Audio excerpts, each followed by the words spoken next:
अस्सलाम वालेकुम नाज़रीन, प्रोग्राम पॉलिटिकल साइंस के साथ आपकी मेज़बान फ़ायज़ा बुखारी।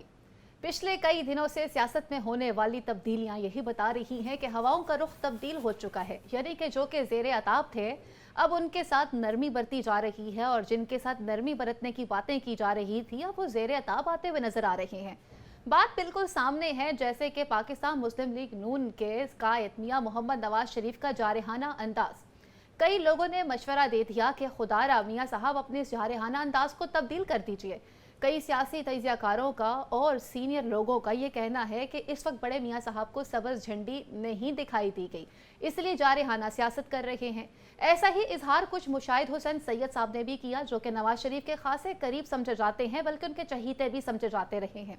जब भी कैबिनेट बनाई बहुत से लोगों को रिमूव किया जाता रहा, लेकिन इन्हें फिर भी शामिल किया जाता रहा।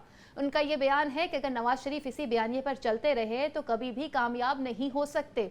उन्हें इदारों के खिलाफ और इदारों से मुंसलिक शख्सियात के खिलाफ इस तरह के बयानात नहीं देने चाहिए। लंदन में मीडिया से गुफ्तगू करते हुए शहबाज शरीफ का यह कहना था कि हम ये चाहते हैं कि अवाम 2018 के अरसे को याद रखे, बाकी 16 माह की कारकर्दगी तो भूल जाएं, क्योंकि 16 माह तो हमने कुछ ऐसा खास डिलीवर ही नहीं किया था। ऐसे कैसे मुमकिन हो सकता है कि आपकी वजह से आज मुल्क इस नहज पे पहुंच चुका, अवाम महंगाई की चक्की में पिस रही है और लोग 16 माह को भूल जाएं।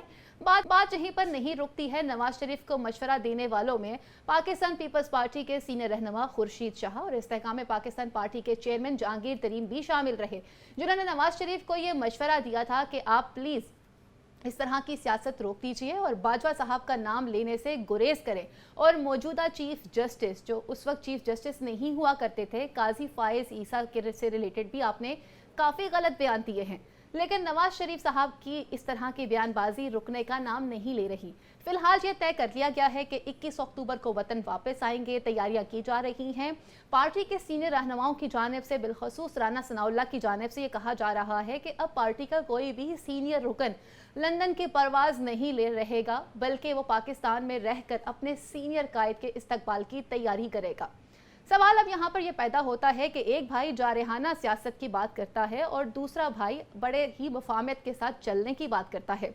हवाओं के रुख की अगर बात की जाए तो आज जिस तरह से इस्लामाबाद हाई कोर्ट के चीफ जस्टिस ने रिमार्क्स दिए हैं चेयरमैन पीटीआई को लेकर, उनका ये कहना था कि ये बिल्कुल भी बात दुरुस्त नहीं है कि उन्हें अटक जेल में रखा जाए, उन्हें अडियाला जेल में मुंतकिल करने के ऑर्डर उन्होंने दिए हैं। इसी के साथ साथ कुछ लोग बाजियाब हुए हैं, कुछ लोगों की केसेस में ज़मानतें मंजूर हो रही हैं। इससे ये बात जाहिर हो रही है कि हवाओं के रुख तब्दील होने जा रहे हैं। क्या इस तरह के फैसले आने का मतलब ये है कि चेयरमैन पीटीआई के साथ नरमी बरती जाएगी, नहीं बरती जाएगी? हमारे साथ स्टूडियोज़ में मौजूद हैं, लाहौर स्टूडियो में मुझे ज्वाइन कर रहे हैं सीनियर एनालिस्ट हैं आज़म चौधरी साहब। स्काइप पे लंदन से हमारे साथ मौजूद होंगे मजहर साहब। अपने पैनल को खुशामदीद कहती हूँ। आज़म चौधरी साहब, मैं सबसे पहले आपसे जानना चाहूँगी, हवाओं के अगर रुख के तब्दील होने की बात की जाए तो आज जिस तरह से मुअज़्ज़ज़ अदालत के मुअज़्ज़ज़ चीफ जस्टिस ने रिमार्क्स दिए हैं चेयरमैन पीटीआई को लेकर, आप क्या समझते हैं कि सियासी हालात तब्दील होने जा रहे हैं?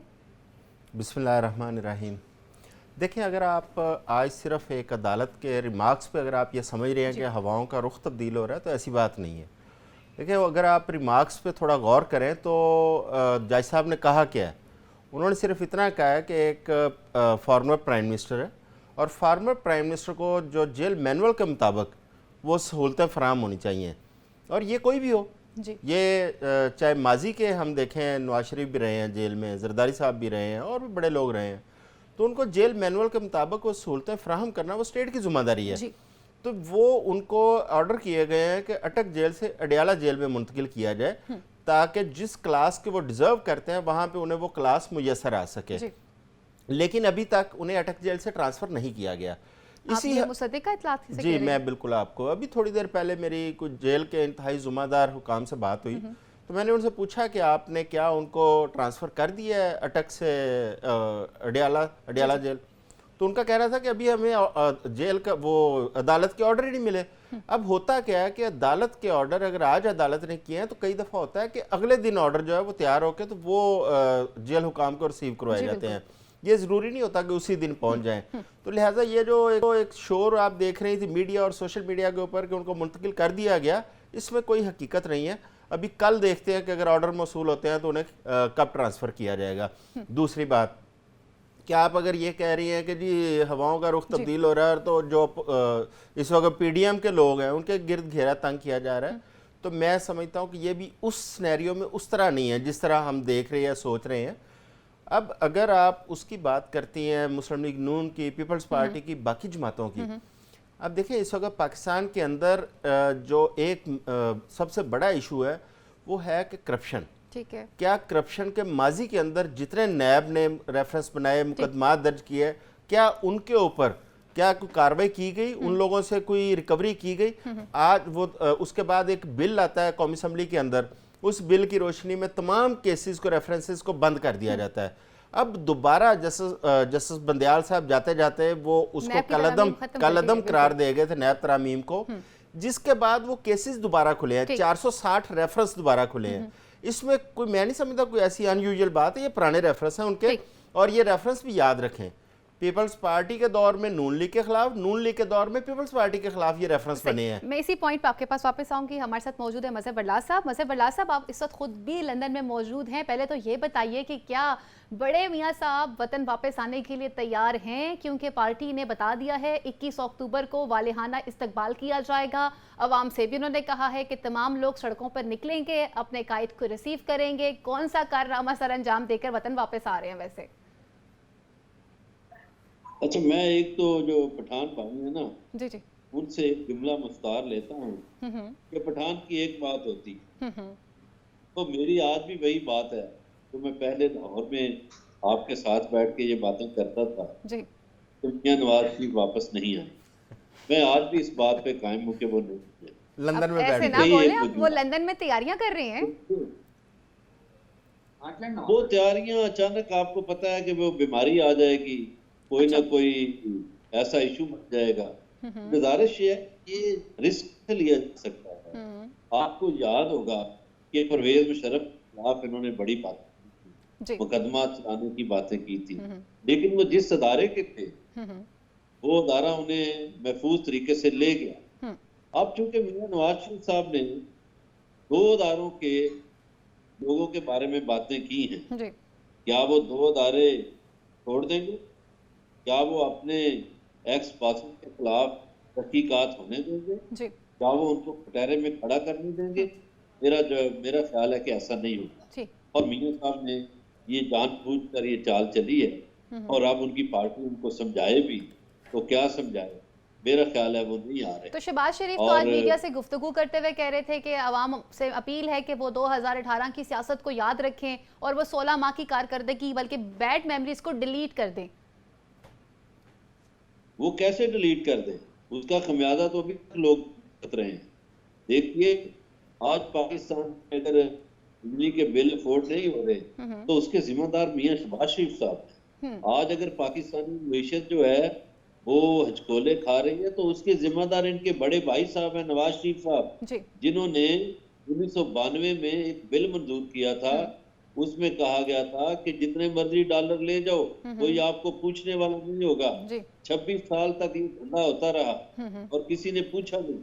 तो आज जो मीशत कमजोर है उसकी बड़ी वजह इनके बड़े भाई साहब हैं। तो फिर ये सलीमुल्लाह और कलीमुल्लाह वाली गेम खेली जा रही है कि नहीं, वो शहबाज शरीफ साहब जो फरमा रहे हैं कि जी इसको भूल जाएं, कैसे भूल जाएं?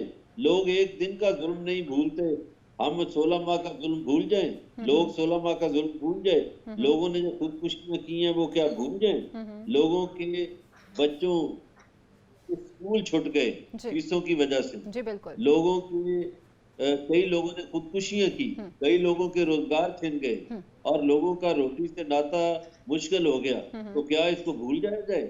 मेरा ख्याल है कि मियां शहबाज शरीफ साहब हमको की जन्नत में रहते हैं और वो आनियां जानियां उनकी होती रहेंगी। मेरा ख्याल है उनके जो ख्वाब है ना वो पूरे नहीं होने वाले। पाकिस्तानी लोग अब बड़े बाशऊर हैं और समझदार हैं। वो यकीनन जो लोग उनको वर्गलाते रहे हैं पहले या ड्रामे करते रहे हैं वो उन्हें मुस्तरद करेंगे। एक और बात मैं फायदा यहाँ ये करता चलूं कि ये जो प्रोपेगंडे का दौर है ना वो खत्म हो गया है। ये प्रोपेगंडा होता था कि कोई बंदा नशा करता है और फिर उसने जेल में रह के बताया कि वो नशा नहीं करता, उसकी मेडिकल रिपोर्ट आई कि वो नशा नहीं करता। फिर प्रोपेगेंडा किया जाता था कि जी सऊदी अरब नाराज है। और भाई सऊदी अरब ने तो अपने तराने में किसी अगर पाकिस्तानी को शामिल किया है तो वो है जो जेल में है। और वैसे आजकल उसके नाम लेने पर पाबंदी नहीं है। अब मुजीबुर रहमान शामी जैसे लोग उनका नाम ले रहे हैं जी बिल्कुल, चैनलों पे, और कई लोग भी मुतअद्दिद ले रहे चैनल्स पे हैं। नाम लिया तो जा रहा मेरा है। ख्याल है आजम चौधरी साहब के साथ मशवरा कर वजीर इत्तलात और नशरियात ने भी उनका नाम ले लिया है। वजीर इत्तलात और नशरियात ने भी उनका नाम ले लिया है। वैसे बरलाल साहब, आपके पास इसी पॉइंट पे वापस आएंगे। आप बताइएगा आजम साहब, ये जो जारहाना अंदाज का बयानिया बनाया गया है, आप समझते हैं कि इस बयानिए के तहत नवाज शरीफ को अवाम में कोई दवाम मिल सकेगा, वो अपने अपने इस्तेहकाम को बरकरार रख सकेंगे? अच्छा, मुस्लिम लीग नून ने ना हमेशा इंतखाबात के लिए कुछ नए नए बयानिए बनाए हैं। कई दफ़ा उनके बयानिए चल गए हैं, कई दफ़ा उनके बयानिए बहुत बुरे तरीके से पिटे हैं। आप देखें कि जो मुशर्रफ साहब वाली बात कर रहे हैं बरलाल साहब, वो बयानिया बुरे तरीके से पिटा था। उसके बाद डील वाला वो बुरे तरीके से इनका पिटा था। इन्होंने कहा था डील नहीं की, डील का पेपर सामने आया। उसके बाद वोट को इज्जत दो, बिल्कुल, वो बयानिया बुरे तरीके से पिटा नहीं, वो इन्होंने छोड़ा। वो बयानिया छोड़ के इन्होंने नया बयानिया लिया और पीडीएम की गवर्नमेंट बनाई। चेयरमैन पीटीआई ने इस बयानिए को अपना कर वो इमरान खान ने वो बयानिया उठा लिया, वोट को इज्जत दो। और उसके बाद देखें उसकी पॉपुलैरिटी कहाँ पे गई और इनकी पॉपुलैरिटी कहाँ पे आई, नीचे आई। अब ये दोबारा कोशिश कर रहे हैं क्योंकि इनके पास अवाम में जाने के लिए इस वक्त कोई मजबूत बयानिया नहीं है, जिसकी तरफ बरलाल साहब ने भी इशारा किया है कि लोग खुदकुशियां कर रहे हैं, लोगों के कारोबार तबाह हुए हैं, लोगों के बच्चे भूखे मरे हैं। जी बिल्कुल। अब इस सूरत हाल के अंदर अगर ये इंतखाबात में जाते हैं लोगों के पास तो क्या बेचेंगे, कौन सा बयानिया, कौन सा मैनिफेस्टो लेके जाएंगे? तो लिहाजा उन्होंने आज फिर एक नया बयानिया खड़ा करने की कोशिश की है, जिसके अंदर दो अदारों के जुम्मेदार लोग, दो फौजी जर्नैल, बाकी जो जजेस हैं, उनके हवाले से इन लोगों ने कि उनको कटहरे में आना चाहिए। और इनकी बेटी कह रही हैं कि जो इस वक्त नवाज शरीफ की आमद से खुश नहीं है वो आइन शिकन है। पहले तो उसकी थोड़ी तशरीह करें कि वो कौन से लोग हैं जिन्होंने आइन शिकनी की है, जो आज उनके। अच्छा, लेकिन ये बयानिया भी ज्यादा देर ठहरने वाला नहीं है। उसकी वजह यह है इनकी पार्टी के अंदर इवन के इनके सगे भाई मियां शहबाज शरीफ, वो जाते जाते कह गए थे कि मैं आंख का तारा हूँ। वो एक तरफ एस्टेब्लिशमेंट की आंख का तारा बन रहे हैं, दूसरी तरफ ये एक नया बयानिया एंटी एस्टेब्लिशमेंट खड़ा करने की कोशिश कर रहे हैं। मेरा ख्याल है कि उन्हें वाज़े तौर पे पता है, वो बड़े बाखबर आदमी है, वो कोई आम आदमी नहीं है, 3 दफ़ा वज़ीर आज़म रहे हैं, एक बड़ी पार्टी के सरबराह हैं। उन्हें पूरी इंफॉर्मेशन है कि आने वाले दिनों में पाकिस्तान की सियासत किस रुख पे जा रही है। आप बरलाल साहब वाले पॉइंट को इंडोर्स कर रहे हैं कि वतन वापस नहीं आएंगे वो? मैं इस पे देखें वो बरलाल साहब वाला पॉइंट बिल्कुल वैलिड है, मैं बिल्कुल इंडोर्स करता हूँ। लेकिन पिछले कुछ दिनों से मुस्लिम लीग नून ने जिस शद्दोमत के साथ मियां नवाज शरीफ की आमद के हवाले से एक कंपेन शुरू कर रखी है, लेकिन उस कंपेन के दौरान अचानक जब बयानिया चेंज होता है वहां से शुकूक व शुबात बढ़ जाते हैं कि मियां नवाज शरीफ आएंगे या नहीं आएंगे। अगर अब भी नहीं आते तो मेरा ख्याल है इनकी जो अपनी पार्टी के लोग हैं, जो कारकुन हैं, जो इनका इस्तकबाल किया करते थे या जो पिछले 30-35 साल के इनको वोट दे रहे हैं, उन्हें शदीद मायूसी का सामना करना पड़ेगा। ज़राए की खबर देती चलूं आपको कि इस वक्त ख्वाजा बरादरान जो हैं वो भी खामोशी इख्तियार कर गए हैं। जी, इस वक्त इनकी पार्टी के अंदर अच्छा खासा एक तनाव पाया जाता है और बहुत सारे लोग हैं। आपने पिछले दिनों एक खबर हमने प्रोग्राम में डिस्कस भी की थी कि मुस्तफा नवाज खोखर, शाइफ खान अब्बासी, मिफ्ता इस्माइल, इन जैसे और बहुत सारे लोग मिलकर एक नई पार्टी का क्याम करने जा रहे हैं। अगर ऐसी पार्टी बनती है तो आप देखिएगा कि बहुत सारे लोग इन पार्टियों से निकलते हुए आपको नजर आएंगे। अभी उनके पास क्योंकि रास्ता नहीं है, पीटीआई की तरफ वो जा नहीं सकते, इस्तेकाम पाकिस्तान में उनको जान नजर नहीं आ रही, इसलिए वो दरमियानी रास्ता बनाने की वो लोग कोशिश कर रहे हैं। बरलाल साहब, सीनियर तहकीकाती जर्नलिस्ट हैं अंसार अब्बासी साहब, उन्होंने भी बयान दिया है। उन्होंने कहा है कि अगर चेयरमैन पीटीआई जेल में भी रहें तो मैं ये बात गारंटी के साथ कहता हूं कि पाकिस्तान मुस्लिम लीग नून के लिए इलेक्शन जीतना नामुमकिन सी बात हो जाएगी। और फिर उनका बयानिया भी इसी तरफ बढ़ता चला जा रहा है पाकिस्तान मुस्लिम लीग नून का। आप लंदन में मौजूद है, जरा ये तो बताइए कि वहां पाकिस्तान मुस्लिम लीग नून वर्सेस पीटीआई का कैसा माहौल आप देख रहे हैं? ओवरसीज पाकिस्तानियों में तो पीटीआई नंबर 1 है, बल्कि 99% लोग जो हैं वो तो आपको पता है इमरान खान को सपोर्ट करते हैं, पीटीआई को सपोर्ट करते हैं। अब जो अब्बासी साहब देखे राइट विंग के बंदे हैं, जी बिल्कुल। नून लीग से उनकी बड़ी हमदर्दियां हैं। अगर वो ये बात कर रहे हैं तो यकीनन दाल में काला है, यकीनन ये है कि नून लीग नहीं जीत सकेगी। अब देखिए टीवी चैनल तो सर्वे करते नहीं जी एनजीओ के भी सर्वे पे पाबंदी है, जी लेकिन जो सर्वे करने वाले हैं वो करते हैं और वो बताते हैं कि हर हफ्ते पॉपुलेरिटी बढ़ रही है। और अब ये जो हवाओं की तब्दीली वाली बात है, आप देखें कि पिछले हफ्ते 9 मई के हवाले से मर्दान से 135 अपराध रहा हुए, जी बिल्कुल। कराची आज से राहियां हो सीनियर गई, एंकर पर्सन भी रिहा कर दिए लाहौर में गए, भी चंद पीजीआई राहियां के हुई कुछ लोगों के नाम भी सामने आ रहे हैं। और जी हाँ, पीजीआई के भी कुछ लोगों के नाम सामने आ रहे हैं जिसमें कुछ खवातीन शामिल हैं जिनको रिहा किया जाएगा। नहीं, एक सीनियर एंकर पर्सन को भी रिहा एक किया अच्छी गया। खबर ये है कि हमारे कुलीग हैं इमरान रियाज, जी, जी। वो उनको भी रिहा किया गया और वो भी अपने घर पहुंच गए हैं। ये भी एक अच्छी खबर है। इमरान रियाज साहब पहुंच गए हैं, अदर मशवानी के भाई जो थे वो पहुंच गए हैं। तो ये एक ताज़ा हवा के झोंके हैं। मेरी कल जो लंदन में वज़ीर आज़म निगरान से मुलाकात हुई तो उसमें ये बातें हुई। उन्होंने कहा मैं कुछ तासर ऐसा नहीं दूंगा कि मैं कोई जानबदार हूँ और मैं किसी से नहीं मिलूंगा। सही। तो वो लंदन वैसे ये किसको उन्होंने मिलने के लिए गए थे फॉर्मूला बल्ला कहा। साहब? निगरान वजीर आजम के शेड्यूल में क्या लंदन जाना शामिल था? वो लंदन किससे मुलाकात करने के लिए गए हैं? भाई देखिए, वो अपने ज़ाहिर है लंदन में रहते रहे हैं, उनकी यादें हैं। फिर पाकिस्तानी सफारतखाने ने उनके कोई प्रोग्राम तरतीब दे रखे हैं। अच्छा। तो मेरा ख्याल है कि सियासी शख्सियत से वो नहीं मिले। उन्होंने ये बरमला कहा और उन्होंने कहा मैं बड़ा तपा हुआ हूँ। कल का इन्होंने मेरा एक बयान तोड़ मरोड़ के पेश किया है कि चेयरमैन पीटीआई के बगैर भी शफाफ इलेक्शन होते। तो उन्होंने कहा मैंने ऐसा नहीं कहा। बिल्कुल, मीडिया पे काफी जिसको भी वायरल है ये अदालत इजाजत देगी वो इलेक्शन लड़ेगा। मेरी हमदर्दियां किसी के साथ नहीं है। मैं आजिज आदमी हूँ, कल भी आजिज था, अब भी आजिज हूँ। मैं जानबदारी का मुजाहरा नहीं होने दूंगा। और फिर उन्होंने ये भी कहा कि हो सकता है इलेक्शन 1.5-2 महीने में ही हो जाए। अच्छा, वैसे जनवरी के हवाले से तो शेड्यूल सामने आ चुका है, जनवरी में भी हो सकते हैं। उन्होंने तो कहा कि मैं तो इलेक्शन तक हूँ, इलेक्शन हो सकता है 1.5 महीने 1.5-2 में हो जाए, तो मैं उसके बाद ज़ाहिर है इलेक्शन करा के जिम्मेदारी से फारिग हो जाऊंगा। ठीक। तो मेरा ख्याल है कि वो जो एक घटा छाई हुई थी ना पाकिस्तानी के आसमान पर, वो वैसी नहीं रहनी थी। ये हम आपस में भी डिस्कस करते रहे हैं। एग्जैक्टली, आपने कई तो प्रोग्राम्स मेरा में ख्याल कहा है है। कि बादल छट रहे हैं। पाकिस्तान में सियासी इस्तेहकाम जो है उसके लिए भी वज़ीर आज़म ने कहा कि मैं कोशिश कर रहा हूँ ठीक। कि पाकिस्तान में सियासी इस्तेहकाम आए, क्योंकि सियासी इस्तेहकाम के बगैर माशी इस्तेहकाम मुमकिन नहीं। सही।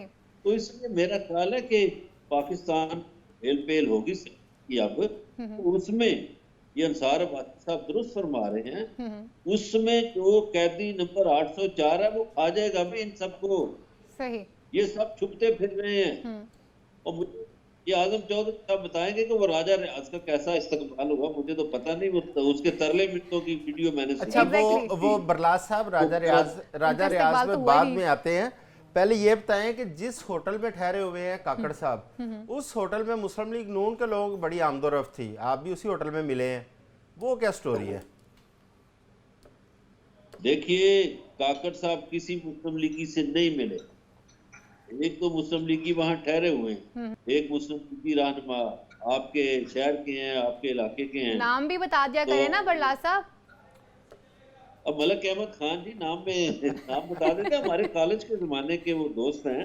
सही। तो वो उन्होंने जो ही मुझे देखा तो मुझे कहने लगे आप न्यूयॉर्क साथ गए हुए थे प्राइम मिनिस्टर के। मैंने कहा नहीं, मैं इधर ही था। मैंने सिर्फ उन मैसेज किया कि मैं तुम्हारे होटल आ रहा हूँ। तो उनकी मेहरबानी है, वो दोस्त हैं पुराने। उन्होंने कहा कि बिस्मिल्लाह। वो मेरे दोस्त थे चौधरी अफजल साहब। तो फिर हमने मुलाकात की और बड़े अच्छे माहौल में गपशप हुई। ये बिल्कुल तयशुदा बात है कि निगरान वज़ीर आज़म अनवारुल हक काकड़ किसी सियासी शख्सियत से नहीं मिले। उन्होंने ये कहा कि अगर मैं किसी मुस्लिम लीगी से मिलूंगा तो फिर मुझे पीपल्स पार्टी के लोगों से मिलना पड़ेगा। अच्छा ठीक है बल्ला साहब, पीपल्स पार्टी के लोगों से मिलूंगा तो फिर पीटीआई के लोगों से मिलना पड़ेगा। सबसे मिलना अगर पड़ेगा। पीटीआई के लोगों से मिलना तो जेयूआईएफ के लोगों से मिलना पड़ेगा। लिहाजा मैं किसी से नहीं मिलता। मैं गैर जानबदार हूँ, गैर जानबदारी साबित करूँ। सही। अच्छा, मैं इससे पहले आजम साहब की तरफ बढ़ूं, बड़ा क्विक सा मुझे बताइएगा कि आपके साथ जो मुस्लिम लीगी रहनुमा थे, जो आपके बता रहे हैं कि आपके साथ बैल्कनी में खड़े भी रहे हैं, तो लंदन में ऐसी कौन सी अहम मीटिंग हो रही है? इस वक्त शरीफ बरादरान भी हैं और हम देख रहे हैं काफी उनके सियासी जो वर्कर्स हैं उनकी पिक्चर्स भी काफी सोशल मीडिया पे आ रही है, तो फिर क्या मीटिंग हो रही है वहां पे? और भाई ये कोशिश कर रहे हैं कि मियां साहब को राजी करें कि वापस जाएं, लेकिन मेरी इत्तला ये है कि मियां नवाज शरीफ के एक रिश्तेदार या उनके घर के फर्द ही ऐसे हैं जो उन्हें डरा रहे हैं तो मियां साहब ना जाना, फंस जाओगे। तो मियां नवाज शरीफ भी ये कहते हैं कि मुझे फंसने का कोई शौक नहीं है भाई, वो रिश्तेदार के डार साहब तो नहीं है, इनकी अच्छी जिंदगी छोड़ के कहाँ चला जाऊं। अब देखिए ना, वहाँ वो ये भी बर्दाश्त करते हैं कि उनके घर के बाहर हर वक्त नारेबाजी हो रही होती है, उनके खिलाफ नारेबाजी हो रही होती है, तो उसके बावजूद वो पाकिस्तान आने का रिस्क नहीं ले रहे। फिर उनकी अपनी रिपोर्टें भी हैं, तो वो बाल मंडी से भी फारग हो चुके हैं। वो लाहौर में जो इन्होंने बातें की थी कि रात के अंधेरे में जी आप करेंगे, पता नहीं वो केड़ा चांद चढ़ाना रहती है इन्होंने। अच्छा, मैं आपके पास इसी पॉइंट पर वापस आऊंगी। आजम साहब, हमने देखा प्लान तब्दील हो गया। पहले उन्होंने कहा कि जी वो आएंगे, शादियों का सीजन है, वो नहीं चाहते लोगों को इकट्ठा किया जाए, लोग परेशानी की तरफ बढ़े, ट्रैफिक जैम हो, जो इस्तकबाल होगा या जो भी होगा वो बड़ा नॉर्मल तरीके से होगा और जो खिताब होगा वो अंधेरे में होगा। अब आज साबिक वजीर आजम के साबिक वजीर आजम भाई ये कह रहे हैं कि जी पुरतपाक इस्तकबाल किया जाएगा, आवाम सड़कों पर निकलेगी। फायजा क्या बात करते हैं, किसकी बातों पे एतबार करें? जी। क्या शहबाज शरीफ साहब की बात पे एतबार करें या उनके स्पोक्स पर्सन जो जवेद लतीफ़ साहब हैं उनकी बात पे एतबार करें या राणा साहब की बात पे करें इतफाक? देखें ना, सबकी गुफ्तगू मुख्तलिफ है। अब जवेद लतीफ़ साहब कह रहे हैं जी कि यहाँ पे शादियों का सीज़न है, लोगों को ट्रैफिक में परेशानी होती है, एम्बुलेंस होती है, लिहाजा हम वो एक छोटा सा वो इस्तकबाल होगा और बड़े नॉर्मल तरीके से आएंगे। दूसरी तरफ मुस्लिम लीग नून में ये कहा गया जी 10 लाख लोग उनका इस्तकबाल करेंगे। फिर कहा गया मीनार पाकिस्तान पे जलसा होगा, फिर कहा गया जलसा रात को होगा। अब समझ नहीं आ रही कि बंदा एतबार करे तो किसकी बात पे करे, क्योंकि थोड़ा सा माजी में जाएं। हर बात जो है उसके बाद ये तो कहते थे कि इमरान खान यू टर्न लेता है, वो सबसे ज़्यादा यू टर्न तो मुझे इनमें नजर आए हैं जितने यू टर्न इन्होंने लिए हैं। बात यह है कि आप सियासत कर रहे हैं, एक बड़ी पार्टी है, आप कोई अवाम को सीधी बात बताएं ताकि आपका कारकुन जैसे मुतमिन हो सके। आप तो पिछले मेरे ख्याल 4 साल से लॉलीपॉप दे रहे हैं, वो 50 रुपए के स्टाम्प पे मियाँ साहब गए थे और लॉलीपॉप ये दिया जा रहा है मियाँ साहब आ रहे हैं, मियाँ साहब अगले हफ्ते आ रहे हैं, मियाँ साहब अगले महीने आ रहे हैं। कभी प्लेटलेट्स गिर जाते हैं मियाँ साहब के, कभी कोई और मसला हो जाता है। तो अभी तक ना प्लेटलेट्स प्रॉपर हो रहे हैं, ना मियाँ साहब का जहाज तैयार हो रहा है। दुबई तक तो जहाज आ गया था मियाँ साहब का, तो 2 घंटे की आगे फ्लाइट थी तो आ जाते, क्या फर्क पड़ता था? बयानिए को बार बार तब्दील करना और उस बयाने की पीछे की वजूहात क्या हैं, ये तो वक्तन फवक्त खुलती रहेंगी। और अपने प्रोग्राम के जरिए जैसे हम आपके सामने लाते रहे, मजहर बरला साहब ने भी बताया कि बयानिया काफ़ी हद तक तब्दील हो चुका है और मियाँ साहब के कुछ करीबी रिश्तेदारों ने, कुछ करीबी साथियों ने ये मशवरा दिया है कि अब केसेस फिर दोबारा से रीस्टार्ट हो रहे हैं, नैब की तरमीम भी ख़त्म कर दी गई हैं, तो सोच समझ के फैसला कीजिएगा। ज़राए भी यह खबर दे रहे हैं कि बड़े मियाँ साहब इस वक्त अपने वोटर्स को और सपोर्टर्स को ट्रक की बत्ती के पीछे ज़रूर लगा रहे हैं, लेकिन वतन वापस आने के हवाले से कोई खासा फैसला करते हुए नजर नहीं आ रहे। यहाँ पर वक्त हुआ चलता है मुख्तसर सी ब्रेक का। ब्रेक के बाद मजीद इश्यूज को प्रोग्राम का हिस्सा बनाएंगे।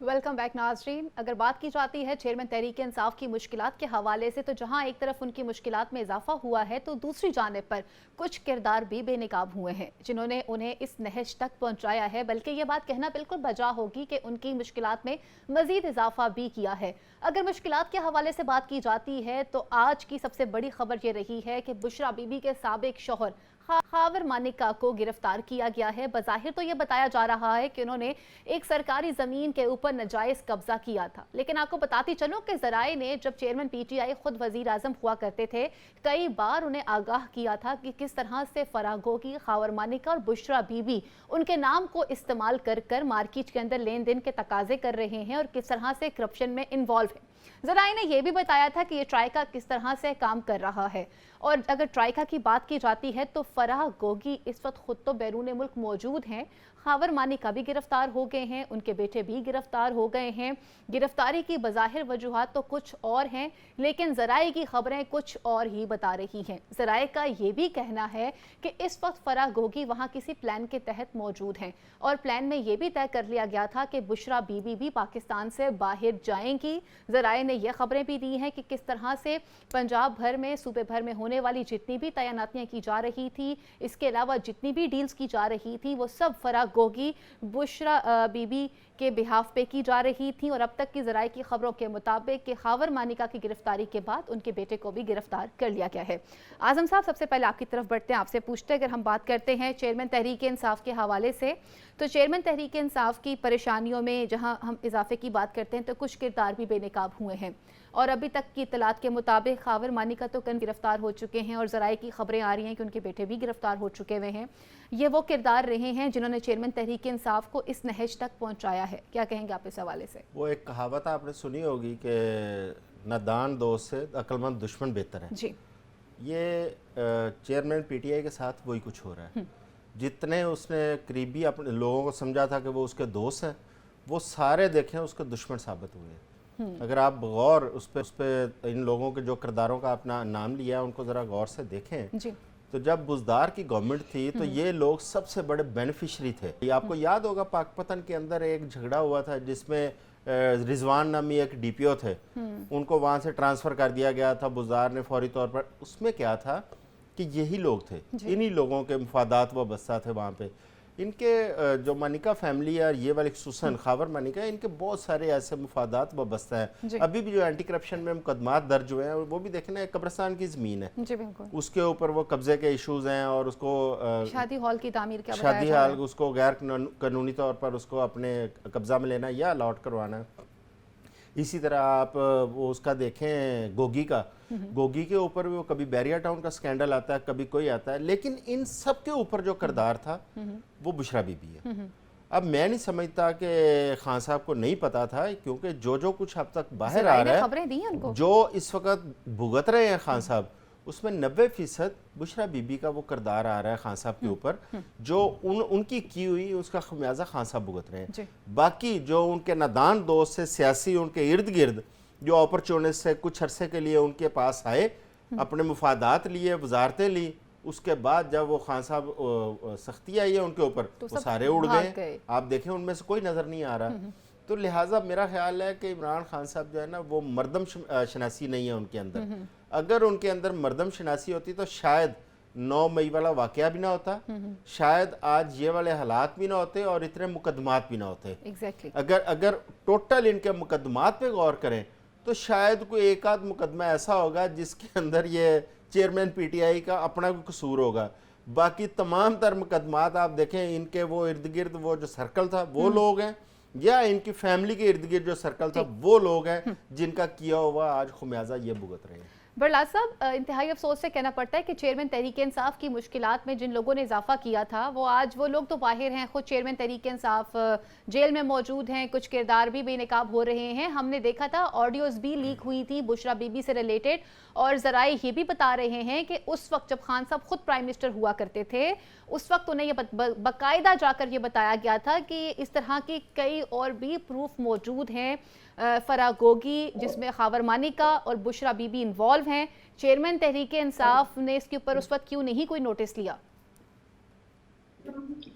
देखिए, एक बात तो मैं बिल्कुल क्लियर करना चाहता हूँ। जी जी, मैं करप्शन के खिलाफ, जिसने भी करप्शन की है उसको खमियाजा भुगतना चाहिए। आजम चौधरी साहब की बात बिल्कुल दुरुस्त है जी, कि बहुत से लोग ऐसे थे जो इक़्तिदार में उनके साथ थे और नादान दोस्त थे। मैं तो समझता हूँ वो बड़े चालाक दोस्त, इसलिए कि वो चूरी खाने वाले मजनू थे, चूरी खाई और भागे। ये उस्मान बुज़दार जो है उसको एक झटका भी नहीं निकाला, और इसी तरह महमूद खान ने नहीं निकाला। इस तरह और भी कई लोग जिनके बारे में चौधरी परवेज लाई साहब बहुत कुछ कहते रहे हैं। और मेरा ख्याल है जिसने करप्शन किया उसको उसका खमियाजा भुगतना चाहिए। यहाँ पे तो उनकी अहलिया इन्वॉल्व है ना। आप बात कर तो फिर कोई भी हो उसको खमियाजा भुगतना चाहिए। लेकिन मैं जो चेयरमैन पीटीआई उनके हवाले से कहूँगा कि वो जाती तौर पर करप्ट नहीं है। उसकी वजह क्या है? उसकी वजह ये है कि जब उन्होंने जमाइमा खान को तलाक दी तो बरतानवी कानून के मुताबिक उनको 7.5 अरब पाउंड मिलने थे, जी। जो कानूनी थे, जायज थे, कोई उस पर उंगली नहीं उठा सकता था, लेकिन उन्होंने वो भी छोड़ दिए। अब जो बंदा 7.5 अरब पाउंड छोड़ता है तो क्या वो लाखों करोड़ों की करप्शन करेगा? तो बरलास साहब, अगर एक मेरा बंदा ख्याल है इतना अगर समझदार है तो क्या जब उन्हें बर वक्त बताया जा रहा था कि खान साहब आपके नाक के नीचे ये तमाम तर गुल खिलाए जा रहे हैं, उस वक्त वक्ती तौर पे क्यों नहीं रोका गया? गुजारिश ये है कि एक बात यहाँ हुई कि जी हुक्मरान जो है वो ये चेयरमैन पीटीआई जो है ये मर्दम शनास नहीं है। मैं समझता हूँ कोई हुक्मरान मर्दम शनास नहीं होता। उसकी वजह क्या है? उसकी वजह ये है कि खुशामद ऐसी ऐसी खुशामद करते हैं, खुशामदी जितने हैं कि वो उसको शीशे में उतार लेते हैं। जी। अब देखिए, आपने एहसन जमील गुजर की बात की। गुजरांवाला में जब ऑपरेशन हो रहा था तो जो ही एहसन जमील गुजर का पंप आया तो डीसी का तबादला हो गया, वो कार्रवाई वही रुक गई। जी। तो खान साहब इन्हीं लोगों की सजा भुगत रहे हैं। अब मेरा ख्याल है कि वो सीख रहे हैं अब। तो उन्होंने किन लोगों की बातें मानी, किन लोगों पे यकीन किया, तो लिहाजा वो जो यकीन किया या वो जो बातें मानी उसकी सजा उन्हें मिल रही है, मिलनी भी चाहिए। कि आप किसी गलत बंदे की बात क्यों मानते हैं, क्यों सुनते हैं? जब आप खुद करप्ट नहीं हैं तो आपकी बीवी हो या बच्चे हों या खानदान के लोग हों या भाई बहनें हों, आप उनकी बातें ना माने। एग्जैक्टली। और मेरा ख्याल, मैं आजम चौधरी साहब की इस बात से इत्तेफाक करता हूँ मानिका कि फैमिली का तो जो डेरा ही चेयरमैन बनी गाला में पीटीआई था। हैं, उनकी शख्सियत को 99 नहीं 100% डैमेज किया इन लोगों ने जो उनके साथ थे। एग्जैक्टली। अच्छा, वो लेकिन सादा इसी आदमी में था, जी जी इनकी बातों पे यकीन कर गया इसी में और ये चोरियां करते रहे, ये उचक्के थे। जी। प्रहलाद साहब, इसी में एक चीज़ मैं ऐड करूं कि देखें, उस वक्त मीडिया निशानदेही करता था। एग्जैक्टली। मीडिया ने बुजदार की गवर्नेंस पे निशानदेही की, मीडिया में इन लोगों के जो मुफादात थे, करप्शन थी, उसकी निशानदेही की। जी बिल्कुल। लेकिन होता क्या था कि खान साहब बजाय मीडिया की बात को सीरियस लेने के, वो पीटीआई की जानिब से मीडिया की ट्रोलिंग शुरू हो जाती थी, मीडिया के लोगों को बुरा भला कहना शुरू कर देते थे और मीडिया की जो दुरुस्त खबरें थी उनको भी जो है हवा में उड़ा दिया जाता था। अब अगर आप कह रहे हैं कि आप कह रहे हैं खान साहब सीख रहे हैं, तो मुझे इस चीज़ पे बड़ी हैरानगी है। खान साहब की उम्र 70 साल हो गई है। 70 साल में तो बंदा वो सीखने के प्रोसेस से आगे जा चुका होता है। अब खान साहब ने मजीद क्या सीखना है? इक़्तिदार में पहली दफा है ना, सियासत पहली दफा सीख रहे हैं ना। बरलास साहब ये कहने की कोशिश कर रहे हैं तो सारी उम्र इंसान सीखता रहता है। देखें, अभी जो राना सनाउल्ला हैं वो सफाइयां दे रहे हैं, नहीं जी नहीं, मियां नवाज शरीफ ने ये नहीं कहा था, उन्होंने कोई प्रेस कॉन्फ्रेंस नहीं की, उन्होंने मीडिया के सामने बात नहीं की, वो तो पार्टी के अंदर की बात थी, तो ये बात पे कैसे बाहर आ गई। और अब देखें, जो ख्वाजा बरादरान है उनकी बात ये फायदा बुखारी, ख्वाजा बरादरान नाराज हैं। एग्जैक्टली। नाराज हैं बिल्कुल। पहले भी नाराज थे जब कैंप जेल में थे, मैं उन्हें मिलने गया था। और मेरा ख्याल है कि हमारे सियासतदानों ने सीखा नहीं, उन्हें सीखना चाहिए। ठीक है, तमाम सियासतदानों को सीखना चाहिए, क्योंकि करप्ट लोग उनके गिर्द हसार बनाते हैं और वो लूटते हैं। सही, आपका पॉइंट हमारे पास आ गया है, आपको तोड़ना चाहिए। जी। आजम साहब बाकी तरफ पढ़ना चाहूँगी। आजम साहब, हम बात करते हैं बुशरा बीबी के किरदार के हवाले से, तो जहाँ उनकी चीज़ों को डिस्कस कर रहे हैं, ऑडियो लीक्स भी सामने आ जाती हैं, फिर इस तरह के बहुत से प्रूफ सामने आ जाते हैं, लेकिन चेयरमैन तहरीक इंसाफ बर वक्त उसके ऊपर कोई एक्शन नहीं लेते हैं। अब आप क्या समझते हैं, कुछ ज़राए ने कन्फर्म खबरें ये भी दी हैं कि खान साहब के घर में भी इस चीज़ के ऊपर काफ़ी डिबेट हुई है, जिसमें बुशरा बीबी से डायरेक्ट पूछा गया है कि आपको क्या ज़रूरत थी कि खान साहब की नॉलेज में लाए बगैर आप इस तरह के मामला डील कर रही थी जो कि खान साहब की नॉलेज में ही नहीं थे। तो बुशरा बीबी के लिए खान साहब तो नरम गोशा रखते हैं, लेकिन उनके खिलाफ अब क्या होना चाहिए? देखिए, ये तो अब तो कानूनी मामला है। अब तो केसेस अदालतों में आ गए हैं और मुकदमात दर्ज हो चुके हैं। अब नैब का केस भी बन गया है और भी आप देखें FIA के केसेस भी हैं। ये यही मैं बरलाल साहब से कह रहा था कि खान साहब अभी तक सीख ही रहे हैं। देखिए, जब खान साहब का एक्शन लेने का टाइम था, आप बीइंग अ प्राइम मिनिस्टर, आपकी फैमिली के ऊपर, आपके जो मुंतखब शुदा सियासतदान हैं उनके ऊपर उंगलियां भी उठ रही हैं और सबूत भी सामने आ रहे हैं।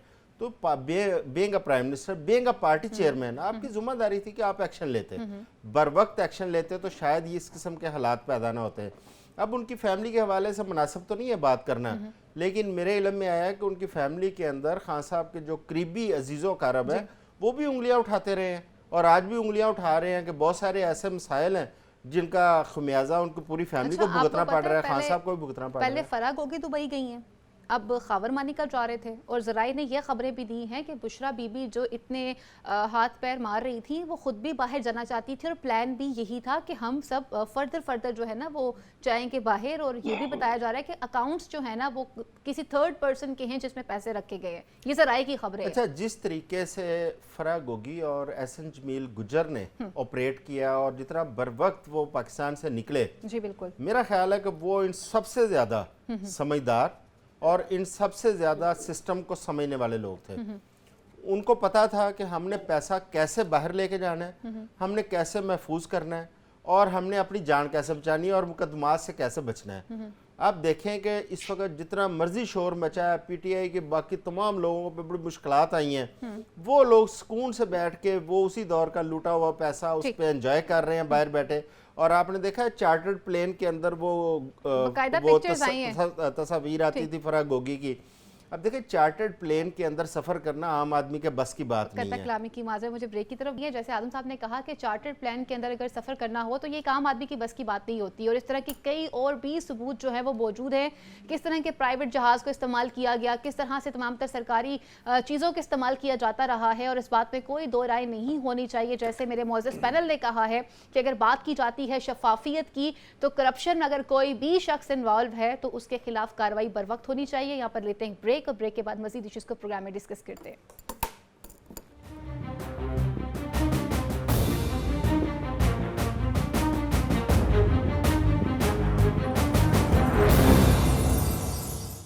वेलकम बैक नाज़रीन, आपका प्रोग्राम में खुश आमदीद कहते हैं। अगर बात करते हैं इंडिया की सफाकियत के हवाले से तो पहले हमने देखा खबर आती है कनाडा में किस तरह से खालिस्तान तहरीक के सीनियर रहनुमा सिख कम्युनिटी को जो रिप्रेजेंट कर रहे थे हरदीप सिंह निज्जर को किस तरह से मर्डर कर दिया जाता है जब वो गुरुद्वारे से बाहर आ रहे थे। जब इन्वेस्टिगेट किया गया तो पता चला कि ये सारे ताने बाने वहाँ पे इन्वॉल्व पाए जाते थे जिसका सरबरा इंडिया खुद है। G20 का इजलास करवाया, बाकायदा पिक्चर्स भी आई जिसमें जो बाइडन के साथ खड़े थे और बड़े फातिहाना अंदाज में दुनिया को बिलखसूस पाकिस्तान को ये मैसेज देने की कोशिश की जा रही थी कि देखिए किस तरह हमने आपको आइसोलेट कर दिया। तो मोदी साहब की चाल उन्हें ही भारी पड़ गई। जब रिपोर्ट सामने आई तो पता चला कि कनाडा की हेल्प करने के लिए जिस तहकीकाती इदारे ने मदद की थी वो अमेरिका की इंटेलिजेंस थी, जिन्होंने कनाडा के प्राइम मिनिस्टर को यह बताया कि किस तरह से इंडिया ने कनाडा के अंदर हरदीप सिंह निज्जर का मर्डर किया है। अगर इंडिया के हवाले से ही बात की जाती है तो इंडिया से बॉर्डर पार करके हमारे यहाँ दो लोग तशरीफ़ लाते हैं जिसमें एक बाप है एक बेटा है। वजूहात ये बताई जाती हैं कि किस तरह से इंडिया में अक़लियतों पर मुजालिम ढाए जा रहे हैं, मुसलमानों के साथ किस तरह का बुरा सलूक किया जा रहा है। विदाउट वीज़ा वो किस तरह से पाकिस्तान पहुँचे, अब तक किसी भी सिक्योरिटी इदारे ने कोई एक्शन क्यों नहीं लिया। कराची में वो ईदी सेंटर में मौजूद हैं, कराची तक का सफ़र इंडिया से कैसे मुमकिन हुआ, बीच में एजेंट भी इन्वॉल्व रहे हैं, क्या ये लोग कोई रॉ के एजेंट तो नहीं हैं। इससे पहले हमने देखा था कि एक जासूस तैयारे को लेकर पाकिस्तान आया था, किस तरह से पता चला कि वो एक रॉ का एजेंट है। कुलभूषण जाधव हमारे पास मौजूद है। इस तरह की जो चीज़ें सामने आ रही हैं इनके ऊपर क्या एक्शन होना चाहिए। और सेकंड साइड पर अगर हम इंडिया की बात करते हैं, अब तो इंडिया खुलकर सामने आ चुका है और ये खबर भी आ चुकी हुई है कि इंडिया ने कैनेडियन लोगों को वीज़ों का इजरा करना बंद कर दिया है कि वहाँ से कोई बंदा भी इंडिया नहीं आएगा। आज़म साहब, अगर हम इंडिया की सफाकियत के हवाले से बात करते हैं, खालिस्तान तहरीक को बाद में डिस्कस कर ले, पहले तो ये जो दो लोग बॉर्डर क्रॉस करके पाकिस्तान आए हैं गैर मुतल्लिका अफराद हैं, इनके पास वीज़ा पाकिस्तान का मौजूद नहीं है, ये अपना सफ़र सितंबर में शुरू करते हैं और फिर सितंबर के स्टार्ट से अब पाकिस्तान पहुँचे हैं। ये किरदार आपको कैसे मालूम होते हैं? अच्छा, पहली बात तो ये है कि पाकिस्तान कैसे आए इस पर बाद में आते हैं, लेकिन मैं एक चीज़ आपको बता दूं कि हमारे जो सरहदों के मुहाफ़िज़ हैं, खुसूसन जासूसी के हवाले से और सरहद पार करने आने जाने वालों के हवाले से बड़े विजिलेंट होते हैं जी। और ये ऐसे नहीं है कि वो आए और उनको ऐसे ईदी सेंटर भेज दिया गया, ये बिल्कुल सिंपल ऐसे नहीं होगा। इस पर प्रॉपर उनकी इस वक्त इन्वेस्टिगेशन और इंटेरोगेशन चल रही होगी, क्योंकि इन लोगों का जो पूरा आप स्टोरी इनकी देखें कि इंडिया से पासपोर्ट के ज़रिए वो लोग दुबई जाते हैं जी, अबू धाबी से वो काबल जाते हैं, काबल से वो पाकिस्तान में दाखिल होते हैं बगैर वीज़े के। एग्जैक्टली। जबकि पिछला उनका पूरा सफ़र वीज़े और पासपोर्ट के साथ है, लेकिन काबल से जो पाकिस्तान उनकी एंट्री है वो बगैर वीज़े के है। ये एक मनी हेज पॉइंट है कि वो पाकिस्तान की सरहद उन्होंने कैसे क्रॉस की। अच्छा, अब दूसरी बात यह है क्योंकि स्मगलिंग भी होती है इस खित्ते के अंदर। बिल्कुल। आप देखते हैं कि बड़ी गाड़ियां पाकिस्तान में पेट्रोल आ रहा है, गाड़ियां आ रही हैं स्मगल होके, जिनका इस वक्त घेरा तंग किया गया है। उन स्मगलर्स को थोड़ा सा उनका घेरा तंग करके स्मगलिंग की रोकथाम की गई, आर्मी ने किया है। तो मेरा ख्याल ये इसी सिलसिले में इसी रास्ते से कहीं से ये पाकिस्तान में एंटर हुए हैं और आके टैक्सी के ज़रिए ये हब पहुँचे हैं, हब से कराची आए हैं और कराची ये ईदी सेंटर पहुँचे हैं। लेकिन अभी तक उन्हें गिरफ्तार क्यों नहीं किया गया? लेकिन गिरफ्तारी करना ज़रूरी भी नहीं है। ये नहीं हो सकता कि उनको बगैर इंटेरोगेशन के, बगैर किसी इन्वेस्टिगेशन के उनको वहाँ पहुँचाया गया हो। वो डेफिनेटली हमारी लॉ एनफोर्समेंट एजेंसीज उनके ऊपर नज़र भी होगी और उनके पूरे सफ़र की तफसीलात भी होंगी। दूसरी इसमें जो है अहम पॉइंट है, अब देखें ये एक भारतीय बर्बरियत की मुंह बोलती उसका सबूत है। तो वो कह रहे हैं कि हम वहाँ पे जो हिंदू उनके दहशतगर्द हैं उनके खौफ से भाग के आए हैं। अब इंडिया के अंदर अकलीतों के लिए ज़मीन तंग कर दी गई है। एक तरफ वो अपना सेकुलर चेहरा दिखाता है इंडिया, दूसरी तरफ ना वहाँ पे मुसलमान महफूज है, ना सिख महफूज है, ना ईसाई महफूज है। बाकी अकलीतों का भी यही हाल है। हिंदू स्टेट है जहाँ पे खवातीन के पर्दे के ऊपर हिंदू नौजवान वहाँ पे आप देखते हैं दहशतगर्द वो हमले कर रहे होते हैं, लड़कियों का पर्दा खींच रहे होते हैं। हिंदू नौजवान जो है वो दहशतगर्दी कर रहे होते हैं मुसलमान नौजवानों के ऊपर और उनसे ज़बरदस्ती हिंदू जो उनके मजहबी अल्फाज है वो अदायगी के लिए उनको मजबूर करते हैं। जो नहीं वहाँ पे बोलता उसको वहाँ पे तशद्दुद किया जाता है, मार दिया जाता है। इसके साथ साथ ये जो कनाडा वाला वाकया ये तो अब दुनिया के सामने अब आया। पाकिस्तान तो बड़ी देर से कश्मीर के अंदर बाकी इंडिया के अंदर जो बर्बरियत है वो पूरी दुनिया को बता के पाकिस्तान थक चुका हुआ है कि इंडिया में ये हो रहा है, लेकिन दुनिया का भी दौरा में आ रहा है। आप देखें पाकिस्तान के जो हकीकतें दुनिया के सामने लेके आया, डोजियर दिए, उस पर कभी किसी ने गौर नहीं किया। कनाडा के अंदर हरदीप सिंह जब मर्डर होते हैं उसकी तहकीकात आते हैं तो पूरी दुनिया को पता चलता है कि इंडिया का असल रुख चेहरा कौन सा है। बरलाल साहब, इससे पहले हमने देखा था 71 में एक तैयारा जो था वो पाकिस्तान लाया गया था और उस वक्त जब पता चला तो उसकी इन्वॉल्वमेंट जो थी वो रॉ से रिलेटेड निकली थी, वो एक रॉ का एक एजेंट था। अब इस तरह से क्योंकि इंडिया में जो मुजालिम हैं वो आज से नहीं किए जा रहे, जब से सेपरेशन हुई थी तब से हम ये देख रहे हैं कि वहाँ पर किस तरह से अक़लियतों के साथ, बिलखुसूस मुसलमानों के साथ बुरा सलूक किया जा रहा है। क्या आप ये समझते हैं कि विदाउट वीज़ा 2 लोग पाकिस्तान आ जाते हैं और क्या वो वाकई में ही इतने मजलूम हैं कि उन्हें हमने इतनी जल्दी पनाह दे दी? देखिए, जो बात आपने शुरू की, एक तो फायदा बुखारी आप बड़ी चालाक हैं या बड़ी मशहूर की रवायात की कायल हैं। जी जी। आप आधी बात बताती हैं, पूरी लोगों को बताती नहीं। जी जी, आप बताइए। आपने बताया वो जानबूझ के आप छुपाती हैं। आपने लोगों को बताया कि जी CIA को बताया ये जो हरदीप सिंह निज्जर था। देखिए 5 मुल्कों की इंटेलिजेंस एजेंसियों का इत्तेहाद है, 5 आईज है। जी बिल्कुल। कनाडा, अमेरिका, बरतानिया, न्यूजीलैंड और ऑस्ट्रेलिया, जी 5 मुल्कों की इंटेलिजेंस एजेंसियां मुत्तफिक हुई कि ये रा के एजेंट ने कत्ल किया है और वो जो पवन कुमार राय है जो सीनियर सफारतकार बना फिरता था वो इन्वॉल्व है। अब इंडिया में आजकल क्या तमाशा हो रहा है, अब वो कहते हैं जी ये ISI ने सारा कराया। अब वो मैं उनके कई साबिक जर्नैलों की बातें सुन रहा हूँ या तजियाकारों की बातें, इंडिया के तमाम टीवी चैनल इसमें प्रोग्राम धड़ाधड़ किए जा रहे हैं। देखिए जी कनाडा में भी ISI ताकतवर हो गई है, उन्होंने दूसरा पाकिस्तान खड़ा कर दिया है वहाँ। तो ये ISI ने सारा जो इख्तिलाफ पाया है कनाडा और इंडिया में, ऐसी बात नहीं है। इंडिया दुनिया के मुख्तलिफ मुल्कों में कार्रवाइयाँ करता है। ठीक। क्या जाफना में इस जो श्रीलंका है वहाँ किसी और ने कार्रवाइयाँ की थी? क्या नेपाल में किसी और ने की थी? तो हमारे मुल्क क्या पाकिस्तान में जो किसी और कार्रवाइयां हुई हैं कार्रवाइयाँ बल्ला करता है? साहब, दहशतगर्दाना जो कार्रवाइयां पाकिस्तान में हुई हैं वो इंडिया ही तो करता रहा है। गुजारिश ये है कि इंडिया हर कार्रवाई में इन्वॉल्व है। इवन इंडिया ने अपने शहरियों को नहीं बख्शा। वो जो ट्रेन धमाका था, वो जो पुलवामा का ड्रामा था, वो जो बम्बे में अटैक था, वो इंडियन एजेंसियों की रिपोर्टें पढ़े, वो सारा इंडिया ने खुद करवाया। सही। तो इंडिया तो वो सांप है जो अपने बच्चे खुद खाता है। अच्छा, काकड़ साहब आप ही के साथ उसी होटल में भी उन्होंने स्टे किया हुआ, तो काकड़ साहब से आपने पूछा है कि उन्होंने इंटरनेशनल फोरम पे किस तरह से पाकिस्तान की आवाज को बुलंद किया है और किस तरह से उन्होंने बताया कि पाकिस्तान में किस तरह से इंडिया इन्वॉल्व है? देखिए, एक तो काकड़ साहब कह रहे थे कि मुझ पे बड़ी तनकीद हुई है कि मैं किस किस से नहीं मिला। तो वो कह रहे थे कि कल मैं एक तस्वीर रिलीज करने जा रहा हूँ कि मैं बाइडन से भी मिला। अच्छा। मैं और लोगों से भी मिला। तो इतना टाइम लेकर तो मैंने बताने की पाकिस्तान जरूरत? का मुकदमा बहुत उम्दा तरीके से पेश किया। अच्छा, वेरी गुड।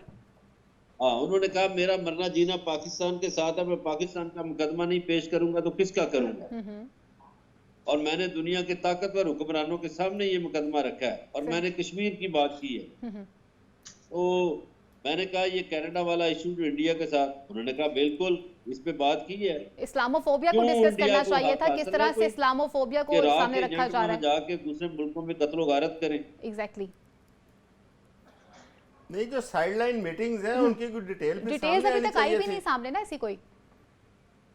वो बातें तो बहुत सी हुई हैं आजम चौधरी साहब और फायदा बुखारी साहब। मैं इतना सादा भी नहीं हूँ कि सारी बातें इधर कर दूं। ये आपको ये मदर साहब वैसे आपको ऑडियंस को हमें बताना चाहिए, ये जाते जाते वो खबर तो दे देख देना लो, फिर। बड़ी खबर तो देकर जाए ना कोई नहीं, क्या। सारी बातें नहीं बताना।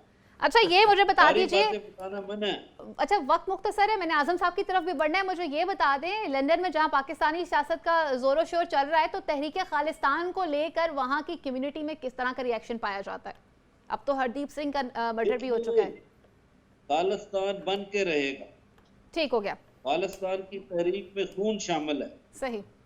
जिस तहरीक खालिस्तान जरूरत है और सिखों की ख्वाहिश है खालिस्तान बने, सही, वो बन के रहेगा। सिखों की ख्वाहिश है खालिस्तान अच्छा, बने। जी आप बताइएगा, क्योंकि क्लोजिंग की तरफ भी बढ़ना इंडिया है। के बाद कश्मीर से पहले खालिस्तान बन जाएगा। ठीक है, ठीक हो गया। इंडिया के बाद दूसरी बड़ी आबादी जो सिख कम्युनिटी की है वो कनाडा में है और उसके बाद बरतानिया में है। जी। पहले बरतानिया में ज्यादा हुआ करते थे कनाडा से।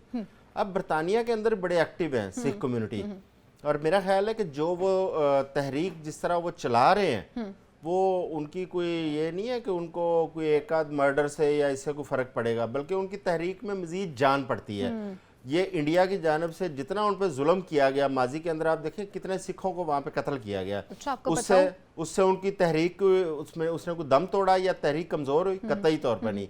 सिख आज भी उसी तरह अपनी तहरीक पे खड़े हैं। और इसके अलावा आपको याद होगा उनका एक नौजवान, मेरे ज़हन से नाम निकल रहा है, वो दुबई में था, वो वापस आया है और उसने आके इस तहरीक को खड़ा किया दोबारा।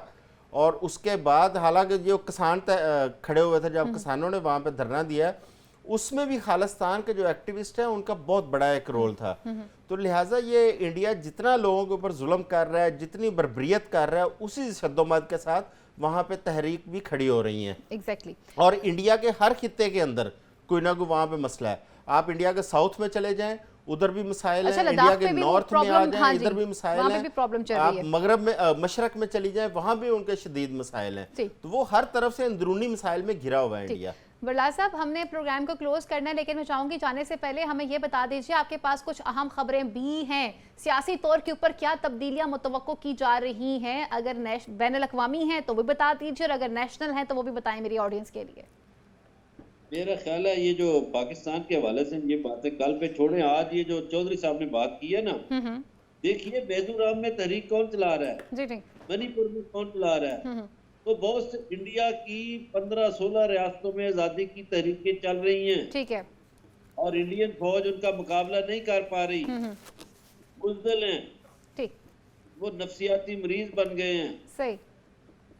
और इंडिया को बड़ी मुश्किलात का सामना करना पड़ रहा है और करना पड़ेगा। ठीक हो गया, इस बात में क्योंकि कोई जो शक नहीं उनके कि साथ इंडिया वो की जुल्म मुश्किलात में करते हैं। मजीद इजाफा होता चला जा रहा है और उनकी मुश्किलात को अब रोका नहीं जा सकता। और पूरी दुनिया के सामने इंडिया का शफाफ चेहरा और बिलखुसूस नरेंद्र मोदी की जो इलेक्शन से पहले उन्होंने एक ड्रामा क्रिएट करने की कोशिश की थी, वो साजिश सबके सामने बेनकाब हो चुकी है। प्रोग्राम का वक्त यहीं पर खत्म हुआ चलता है। मेरे मोअज़्ज़ज़ पैनल को, अपनी मेजबान को अगले प्रोग्राम तक की लिए इजाजत दीजिए। अल्लाह ने के बाद, पाकिस्तान जिंदाबाद।